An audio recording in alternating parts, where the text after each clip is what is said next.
How'd you sleep? Pretty well. I dreamed I was making sweet love to Jay Leno. That's a weird dream for you to have, Ma. Not really. Morning.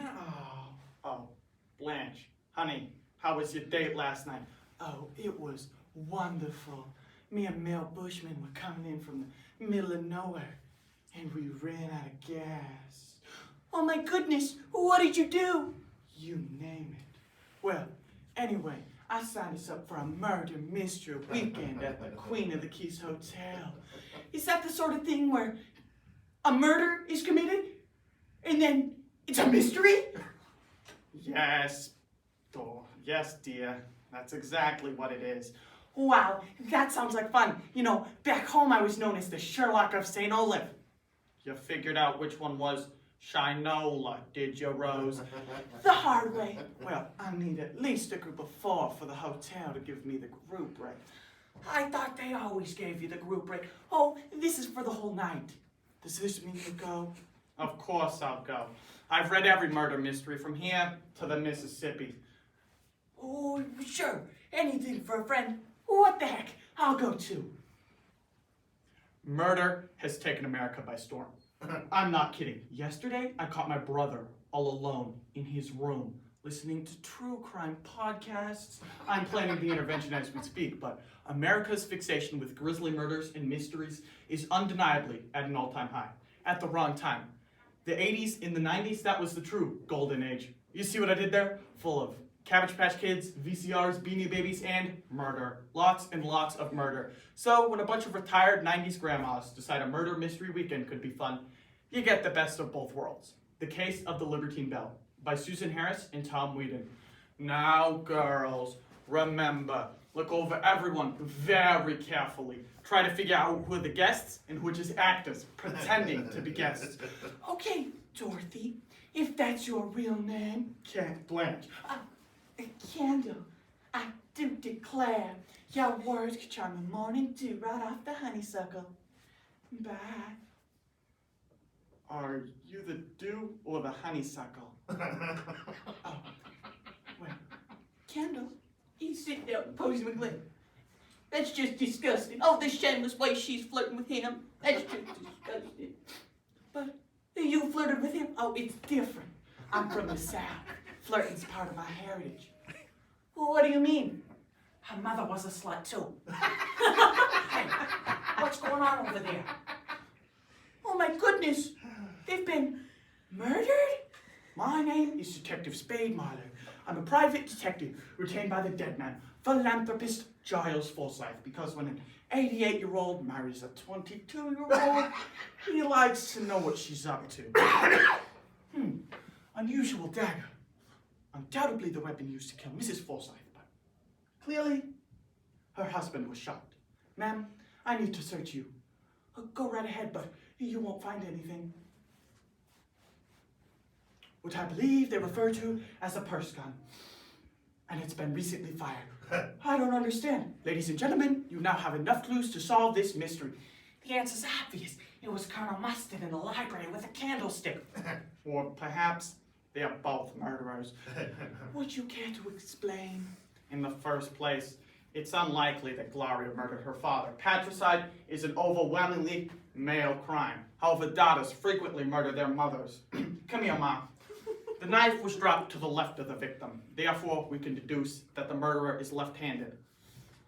And the throat is almost always slit from behind. Not part of the show, people.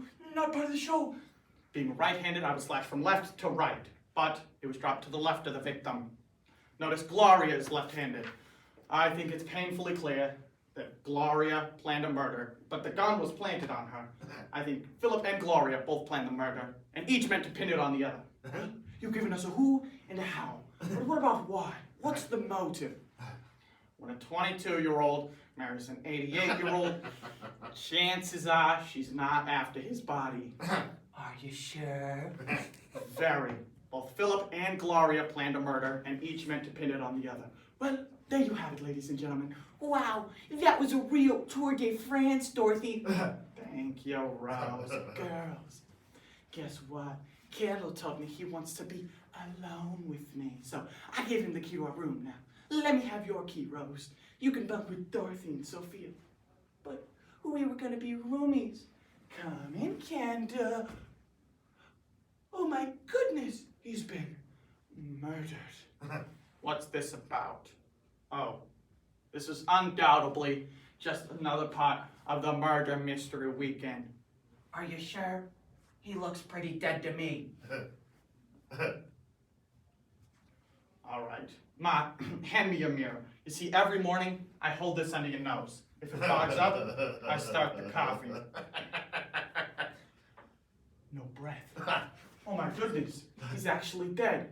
All right, my name is Detective Alvarez. Dane County Homicide. Nobody touch anything. All right. I'm clearing this room. As of now, you are the only suspect. He's definitely dead. Oh, if they put me in prison, I'll be brave.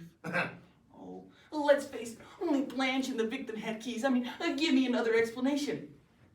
The trouble is, I can't. Oh, you figured out that mystery at dinner. Oh, Ma, that's different. That was just a game. This is life. Oh, that's right. You've never been good at life. All right, here's what we have. Around 9:45 last night, Blanche Devereaux discovered the corpse. We know Blanche Devereaux had steak for dinner. Forensics say the stab wound was a steak knife. We now have enough to make the arrest. Blanche Devereaux, I'm placing you under arrest. Those aren't the fun handcuffs, are they, Blanche? Wait. You haven't established a motive. I'll give you the motive. That woman's plan was to seduce him. I bet she ran up there, tore off her clothes. That's just Velcro. It gives the illusion of a tear. But another woman was sharing the room across the way. Slut. When Kendall told her the truth, she flew into a jealous rage. That tramp murdered him.